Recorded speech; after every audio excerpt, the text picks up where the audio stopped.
ইতিহাসে প্রথমবারের মতো বিশ্বের একমাত্র ব্যক্তি হিসেবে 500 বিলিয়ন মার্কিন ডলারের বেশি সম্পদের মালিক হয়েছেন টেসলার প্রধান নির্বাহী কর্মকর্তা ইলন মাস্ক।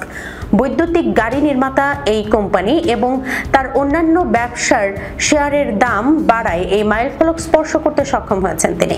বৃহস্পতিবার এক প্রতিবেদনে এই তথ্য জানিয়েছে ব্রিটিশ সংবাদ মাধ্যম বিবিসি। সংবাদ মাধ্যমটি বলছে, স্থানীয় সময় বুধবার দুপুরের পর মাস্কের সম্পদের পরিমাণ 500.1 বিলিয়ন ডলারে পৌঁছেছিল বলে ফোর্বস বিলিয়নিয়ার্স সূচক জানিয়েছে।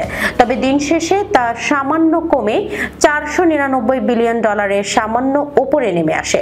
টেসলার পাশাপাশি মাস্কের কৃত্রিম বুদ্ধিমত্তা কোম্পানি XAI এবং রকেট নির্মাতা স্পেস এক্স এর শেয়ার মূল্যও সাম্প্রতিক সময়ে বেড়েছে।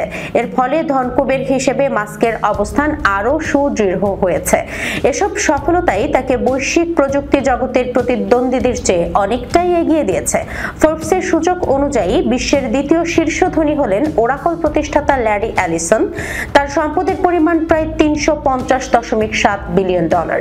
গত মাসে ওরাকলের শেয়ারের দাম 40% বেশি বেড়ে যাওয়ায় একসময় মাস্ককে অতিক্রম করেছিলেন অ্যালিসন।